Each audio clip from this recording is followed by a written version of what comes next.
So we've created lots of renderings, both interior and exterior, and I'd like to discuss in this movie the various ways we can output those renderings and summarize all of our various options. Now we've looked at a few already, but we'll just make sure that we've covered all the bases here. Now I'm in another interior scene. I'm looking at the 3D lobby in the Office Interior Render file.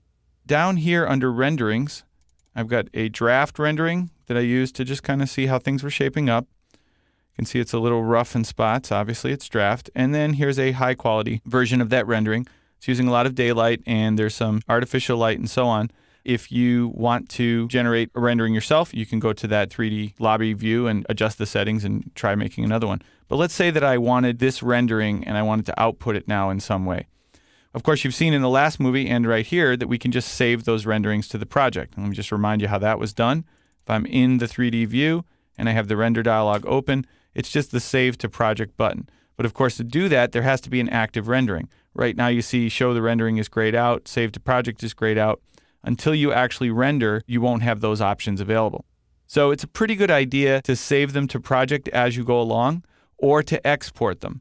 If you don't do either of those things and then you close Revit, the rendering is basically lost and you have to render it again. So it's not a bad idea to do this.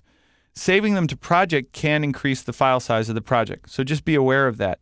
It can be a good way to preserve your renderings while you're moving along quickly without having to spend a lot of time exporting them.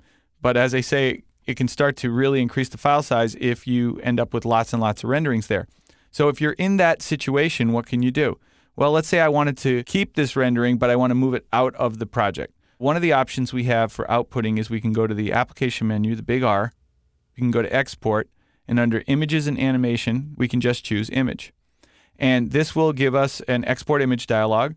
Up here, you choose the location where you want to export the image to. You can click Change here and browse to any location on your hard drive. We can do the current window only, or you can even do this option, which I like, Selected Views and Sheets, and then you click the Select button right here. I'm going to uncheck Sheets, leave Views only, scroll down. All of my renderings will be listed here. So I could actually export an entire collection of renderings all in one shot. Or I can just leave it the current window, which is what I'll do for this example. The default actually fits it to a size, so it's going to resample the image down to a small size.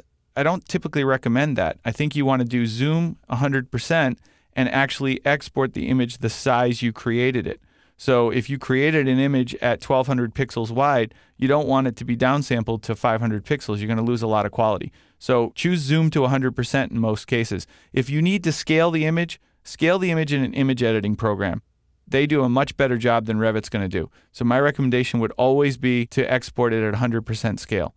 Then down here, depending on the kind of view that you're exporting, because you can actually use this export image command for any kind of view. It's not limited to just renderings. You can export floor plans this way or elevations this way. So it says if it's a shaded view, what file format do you want to use? And if it's a non-shaded view, like this rendering, what file format do you want to use? And you can choose any format that you prefer. I tend to like PNG, but there are other choices. And then, of course, you can set the raster image quality. And again, my recommendation would be choose the same quality that you generated the rendering at. And then if you need to resample it or anything, you can do that in your image editor. When I click OK, it'll generate an image on the hard drive in that location. That's all there is to it. So that's how you export an image. Another great way to prepare an image for output is maybe you want to print the image. So you can print it directly from this view. I could just go right up to the Application menu and choose Print, and that would work just fine. Or you can actually open up a sheet in your project, and you can see that this sheet here already has some 3D views on it, and I can simply take a rendering and drag it and place it on the sheet. Now, how does it know how big to make it? Well, that gets us back to that size again. So the size that we created this image, this particular one, is 900 pixels wide. That's what it's using to determine how big that image is. Now, the default is to lock proportions. You could use these grips and restretch it, but you've only got 900 pixels to work with. So if you start to create it larger, then what it's going to do is just get fuzzy because it's going to take those 900 pixels and start stretching them out over a larger area.